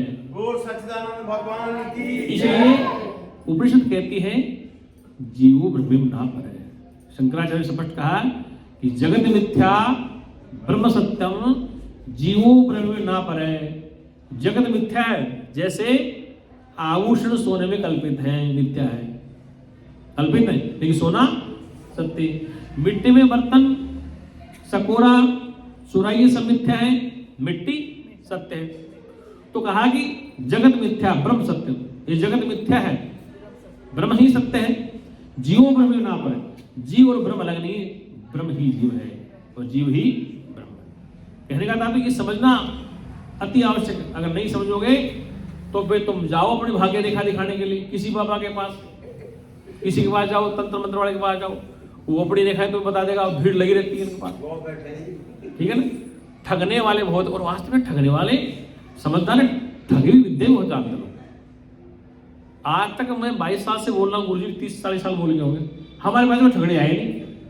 मतलब हम भी तो ठग रहे हैं, मतलब हम उनके विरोध में बोल रहे हैं, तो हमारी दुकान में भीड़ कम है और उनके पास भीड़ ज्यादा है। मतलब कि हमारी दुकान में भीड़ कम है और उनके पास भीड़ है। वो क्या है? हाँ, मैं कई बार सोचता हूं कि क्या मैं गलत बोल रहा हूं, क्या गुरुजी गलत बोल गए, क्या वेद गलत बोल रहा है, क्या शास्त्र गलत बोल रहा है। इस संसार क्यों नहीं समझ रहा? ये तो वेद गलत है, ये मैं गुरु गलत नहीं है, मैं गलत कह रहा हूँ। सबसे बड़ी बात ये है कि पढ़े लिखे जो मतलब युवा वर्ग की, आज की भी बात करती हूँ मैं, सुनने को ही तैयार नहीं होते हैं। कहाँ सुने? मंदिर मस्जिद घुसा हुआ है, चमत्कार के चक्कर में भाग हैं। नहीं मंदिर मस्जिद घुसा हुआ है, घुसा हुआ है। माइंड वॉश करती है सबका, कभी देख के ना पागल हो रहे हैं, माइंड वॉश करती है सबका, मंदिर से निकल नहीं पा रहे, सब जगह मंदिर ही मंदिर कराए जा रहे हैं। अरे चलता फिरता मंदिर तो बर्बाद हो रहा है। हम ये कह रहे हैं कि चलता फिरता मंदिर तो मरने को बैठा आपस में, मार काट के लिए। ये भगवान के बड़े सुंदर मंदिर हैं जो बोलते हैं, जो चलते हैं। ये जितने शरीर है ना, ये ईश्वर के बड़े मंदिर हैं, घूमने फिरने वाले मंदिर हैं, जो बोलते हैं, जो भूख लगती है, काम करते हैं। उन मंदिरों की चिंता नहीं है, वो पत्थरों के मंदिर दिमाग में उड़ा देता। वो कई संत लोग तो उसमें जो है माथा पीट लोगे, जो जिसमें आपने कहा हो, जो आपने दिया है उसमें माथा पीट लोगे, बहुत संत बोले कि सनातनी। हाँ, मैंने दिया था उसमें, हाँ 5 मिनट का वीडियो डाला था मैंने। अभी कुछ समय पहले वीडियो डाला, नहीं होगा सो देखा जाएगा, क्यों सत्य बोले बगैर काम नहीं चलेगा। क्योंकि सनातनियों का परमात्मा यत्र तत्र सर्वत्र व्यापक, और वेद कहता है सर्वम खलिदम ब्रह्म, ब्रह्म से अलग व्यंजित कुछ भी अलग नहीं, कुछ भी अलग नहीं। तो ईश्वर से अलग ये जीव भी नहीं। तो संसार में पूरे ब्रह्मांड में एक स्थिति आनी चाहिए कि जब ईश्वर से अलग कुछ है ही नहीं, एक ही है, तो क्या इंसान इंसान भेद क्यों किया जाता है? अभी स्वरूपानंद जी का शिष्य करा शंकराचार्य, हम हिंदू एकता की बात तो कर सकते हैं, ये जो कह रहे हैं यात्रा कर रहे हैं, हिंदू एक हो सकता है, लेकिन वर्ण व्यवस्था हमारी बरकरार रहेगी। कह रहे हैं कि हमारा वर्ण बरकरार रहेगा। ऐसा नहीं हो सकता कि ब्राह्मण क्षत्रिय वैश्य शूद्र एक हो जाए, ऐसा नहीं हो सकता। अब बताओ तुम हिंदू इकट्ठे कैसे हो जाओगे? ऐसे ही हो जाएगा। हैं? जैसा है मंदिर बना सकते हैं, हाँ, आप जा नहीं सकते अंदर। नहीं, मंदिर में कुत्ता जा सकता है, बिल्ली जा सकती, नेवला जा सकता है, और चमड़े का ढोल मिल सकता है, तो तबले गाय के होते हैं, लेकिन इंसान के लिए प्रवेश वर्जित है। तो ये ऐसा कौन सा ज्ञान? इसलिए मैं कहता हूँ कि इस भारत का तो बहुत बड़ा दुर्भाग्य होने वाला है। इतनी मतलब कि मैं कहता हूँ कि ये चैनल आने से, यूट्यूब आने से ज्यादा झगड़ा हो गया। मतलब कि आज किसी मोहल्ले में जाने से डर लगने लगा लोगों को, आपस में भयभीत हो गई। मेरा विचार अलग है, लेकिन मैं किसी मोहल्ले में जाऊंगा तो मुझे वही समझ नहीं हुई है जैसे सीलमपुर जाफराबाद में जाता आता था पहले, लेकिन जब से पंगे में उधर जाना मैंने बंद कर दिया, क्योंकि उनको क्या पता कि वेदांती, उनको नहीं पता कि वेदांती, ये सब में देखते हैं, उनको नहीं पता कि ये पाखंडवादी।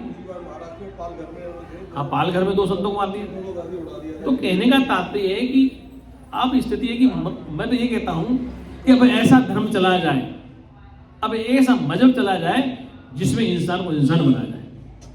अब एक सा धर्म या मजहब चला जाए जिसमें इंसान को इंसान बनाया जाए। ये हो गया हिंदू मुसलमान झगड़ा, इंसान को इंसान बनाया जाए, तब वो ऐसा धर्म चलेगा, तब ये दुनिया में शांति होगी। फिर नहीं तो मारेंगे काटेंगे। जब इंसान को इंसान बनाया जाए, ऐसा मजहब चला जाए, ऐसा कोई धर्म चला जाए जिसमें इंसान को इंसान बनाया जाए, और मजहब बनेंगे हिंदू मुस्लिम जैन बौद्ध ईसाई बनेंगे, कितने ही काटे जाएंगे।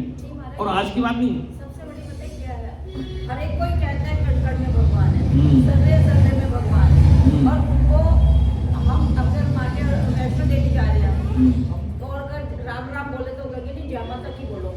अब वहाँ पे डिफरेंस हो गया। तो ये जब तक ये सब चीजें नहीं दिमाग में आएंगी तब तक एक जिंदगी कैसे सब हो सकते हैं। देखो मैं ये कह रहा हूँ कि संसार को अधिकतर बर्बाद किया धर्माचरण ने। मैं स्पष्ट कहता हूँ, मैंने चैनल में बोल दिया, अधिकतर बर्बाद धर्माचरण ने किया देश को। इस भारत में पूरी दुनिया को बर्बाद किया। जितने धर्माचार्य, जितने युग पुरुष आए, जितने अवतार आए, उन्होंने बर्बाद कर दिया। अगर एक बात कह देते कि मानव धर्म श्रेष्ठ है, मानव मानव प्यार हो और मानवता सबसे श्रेष्ठ धर्म, तो तुम्हारे धर्म बच जाएंगे। अगर इंसान नहीं बचेगा तो कौन गुरुद्वारा में वाणी पढ़ेगा, कौन आपकी कुरान पढ़ेगा, कौन गीता पढ़ेगा, कौन वाणी बोलेगा, कौन चर्च में जाएगा? इंसान ही जब नहीं बचेगा तो तुम्हारे गुरुद्वारे, तुम्हारे चर्च, तुम्हारे मस्जिदें, तुम्हारे मंदिर सब सुनने पड़े। छोटे-छोटे बच्चों को तो इतना गलत शिक्षा दी जा रही है। हाँ, इसलिए ये क्या है कि इस शिक्षा में अगर बदलाव नहीं होगा तो हर विद्यालय में, हर विद्यालय में एक मानवता का चैप्टर होना चाहिए। मतलब कि इंसान को इंसान बनाओ पहले, प्यार, करुणा, प्रेम, सहनशीलता, भाईचारा, ये नहीं होगा तो इंसान बहुत खतरे में है। तुम्हारे मंदिर बने रह जाएंगे, पहले भी रहेगा ये बड़े बड़े। ये सब चीजें हिंदुओं में तो हो सकती है, लेकिन ये वही कमजोर हो जाते हैं जब नहीं नहीं नहीं, हम गलत कह रहे हैं। अब शंकराचार्य बुद्धि बेटा बात कह रहा है। शंकराचार्य कहते हैं कि हिंदू इकट्ठे हो सकते हैं हिंदू, लेकिन भैया ये वर्ण व्यवस्था बनी रहेगी। ये शंकराचार्य कह रहे हैं, जिसको हम जगतगुरु कह रहे हैं। नहीं, ये हिंदू जो शब्द है ना, सुनो, इस सिंध प्रांत के लोग सिंध को हिंदू बोलते थे, सिंधु घाटी सभ्यता ही प्राचीन है। अब इसे कौन कहे? वो सच्चिदानंद भगवान। अब समस्या ये है सुनो कि जब तक पूरी दुनिया में किसी मजहब में इंसान इंसान में प्यार नहीं होगा तो मजहब खतरे में। पहले तो आपस में प्यार तो हो। मतलब कहने का तात्पर्य कि आपस में प्यार मोहब्बत नहीं तो वो मजहब नहीं चलने वाला किसी का मतलब। वो सच्चिदानंद भगवान महाराज जी अभी यूट्यूब पर दिखा रहे थे छोटे छोटे मुसलमान के बच्चे टोपी पहन रखी है और गाय को चित्र लेकर आ रहे हैं, और एक ना गाय का चित्र एक बच्चा काट रहा है उसकी गर्दन को, और दूसरा उसके ऊपर ना कलर डाल रहा है खून का कि देखो। और फिर कहते मतलब वो मौलवी बता रहा है कि किस तरह से मतलब इनका गोवध करना चाहिए। मतलब वो ये शिक्षा शुरू से दी जा रही है। ये तो आदेश पे झूठ आ रही है, खुद बना रहे हैं, खुद पकड़े गए बीजेपी वाले, खुद ही डाल रहे हैं ये खुद पकड़े गए बीजेपी वाले। और ये भी सारा काम ये दरिया ये संबल फोन पकड़े गए थोड़ी हैं। करा रहा है। हमारे यहाँ मुजफ्फरनगर में पकड़े गए थे, उसने मंदिर में भी अब जो उसका डाल संबल दिया। हुआ है, कोई और भी करा रहा है। अब तो ये गलत हो रहा है, प्रचार गलत हो रहा दोनों है। सीट के इलेक्शन जीतने के लिए सब कुछ कर सकते हैं, कुछ भी कर सकते हैं। हाथ जोड़े से लोग वेद मंत्र बोली। सर्वे भवन्तु सुखिनः, सर्वे सन्तु निरामया, सर्वे भद्राणि पश्यन्तु, मा कश्चित् दुःखभाग् भवेत्। हे परमपिता परमात्मा, सब सुखी हों, दुखों से आजाद हों, यही हमारी सद्भावना।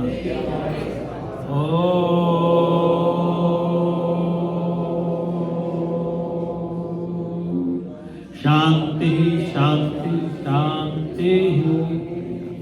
ये हमारी सद्भावना तो हो सकती है, लेकिन